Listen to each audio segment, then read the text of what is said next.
Hello everyone. Oh, I feel like these intros just get less and less focused. Anyway, oh my god, you guys, the best thing happened last night. I was going through the notes on my phone and I went back a few years and found a wonderful list.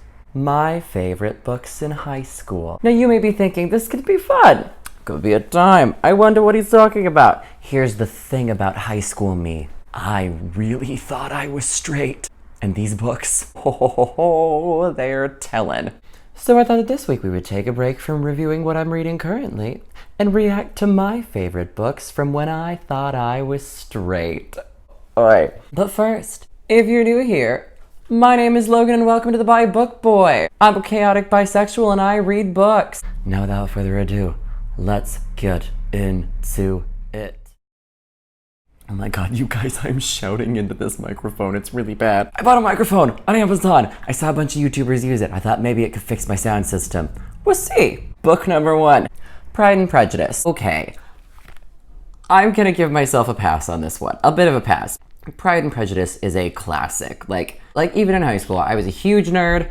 I had been reading classic literature since I was in, I want to say 4th grade. Pride and Prejudice by Jane Austen was my first classic book I ever read. From a very young age, I regarded Pride and Prejudice by Jane Austen as the guide to having a healthy relationship and healthy boundaries. Which honestly, besides, the obvious lying and a little bit of the, prejudice, it really wasn't that healthy at the beginning. While Darcy is kind of an ass in the beginning, I do think that towards the end, when Darcy's revealed to be like a wonderful gentleman and Lizzie's like, wow, I was wrong and everything, except in Austenian language, I do think that was probably a good goal to shoot for, because in the end, they do both have a very healthy respect for each other. However, a debate could be had between whether or not I wanted to be Darcy or whether I wanted to be with Darcy. Have at it. Also, very few straight men read Pride and Prejudice on their own accord in high school, especially with all the pressures of the society being on top of you, being like, you need to play a football, except not singing it at you, because that would be the opposite of what they're going for. Anyway, book number 2, The Notebook. Yes, I'm not kidding you. I loved The Notebook. Oh my god, I loved it. I thought this book was the epitome of love. Just the passion between these two characters and the way they constantly disagreed and weren't afraid to fight with each other and really discuss and communicate until it was all fixed and everything was okay, and then they would run to each other because they knew that they were meant to be together. I'm not kidding you guys. I thought I was straight. Having reread this book recently, the relationship described in that book is not a love affair to be idled. Not only are these two individuals completely different and not at all suited to be together, but they are constantly fighting and yelling, and he's honestly quite abusive to her, and she's pretty mentally abusive to him too. When I say I read the book recently, I mean I read it last year. And I will say that I watched the movie more recently than I read the book, and the relationship in the movie is a lot more, I would just say, verbally abusive than the relationship in the book is, that's for sure.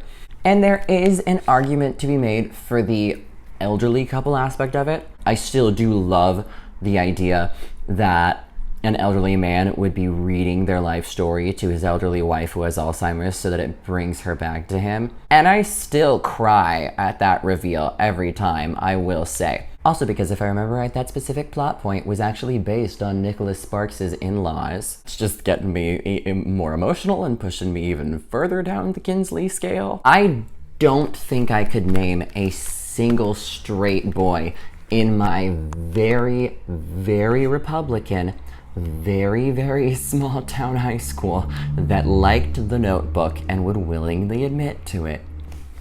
Even though I'm sure that they did exist, because literature is for everybody. Literature does not have a sexuality. Book number 3. You guys. Guys, book number 3 is Peter Pan. Peter Pan. Can I yell? Can I, destroy your ears anymore by yelling into this mic? Peter Pan. Do I even need to unpack that? No, I think what was going on here is I had this weird internal need to be smarter than everyone around me, to be honest, which is an entire different version of suppression. I think that by stating that all of these classics were in my favorite book list, I also had Alice in Wonderland and a bunch of others that are like further down the line. I think I was subconsciously asserting the fact that I was a nerd and therefore did read a lot, and being like, if I'm gonna be the nerdy straight boy who likes Jane Austen, I'm gonna be the nerdy straight boy that likes all the classics. But I genuinely did enjoy this book, and still enjoy it. It's a fun fairy tale, a lot darker than any of the movies made about it. But there's just a little thing about, I don't know, when you conjure up a young closeted bisexual male who was very sure that he was straight at that time, and there was lots of suppression going on down there, guys. You don't think of him reading a book about a twink that will never age. Also a twink that flies. Did I know I would grow up to be a twink that flies?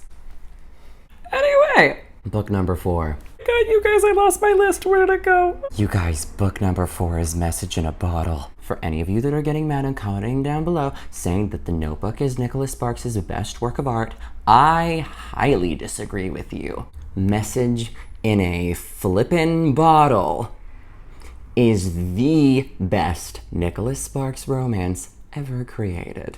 Now, this book cannot be talked about without discussing the inherent stalkerishness of the plot. It's literally about a reporter that is hunting down a man to do an interview with, and then she falls in love with him while trying to hunt him down and interview him.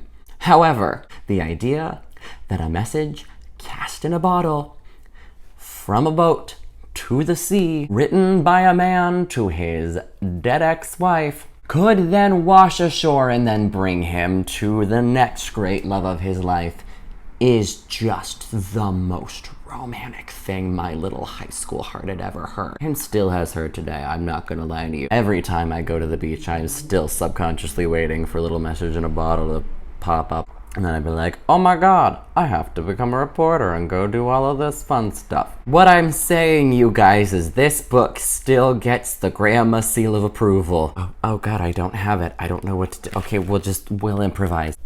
Oh my god, it's so good. Anyway, read Message in a Bottle.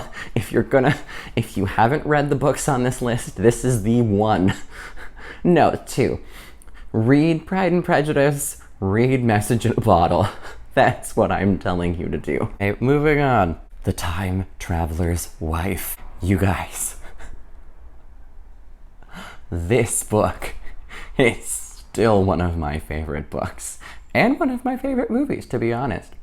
While at the time, I thought this was a very sad story about a less than healthy relationship, but they made it work and loved each other anyway and used the time that they had together, I fully rescind that statement. Having reread this book recently, I think this is one of the healthiest relationships represented in modern fiction in any medium. It's literally about 2 people that fall in love because they have common interests. Even though the situation may not be ideal, they're going to work together as a team and make it work.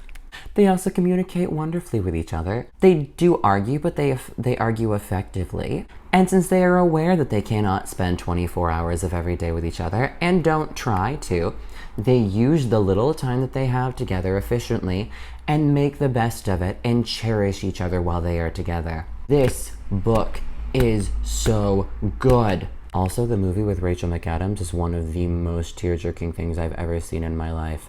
Honestly, after I'm done editing this video, I might watch it. 5 stars. Anyway, that's all I have for you. There are more books on that list, but this would be a really long video if I did that. If you want a part 2 of this video, I guess comment below. I could do this forever. Honestly, it's just really fun to reminisce on how repressed I was. I mean, how was I surprised? I mean, the thing is, when I did come out as bisexual, most people's reaction was, oh, you mean you like women too? Which is way better than the alternative, I will admit. I myself was quite surprised to realize that I was not fully on one side of the Kinsley scale. And I continue to slide further and further down that scale the older I get. Anyway, if you want to spend another video laughing at my young delusions, let's do it. This was fun. And if you want semi-regular, chaotic, bisexual content, like, subscribe, and comment below. I'm gonna stop singing now. Ring that notification bell as well. This has been the Bi Book Boy. Until next time, I'm saying bye-bye.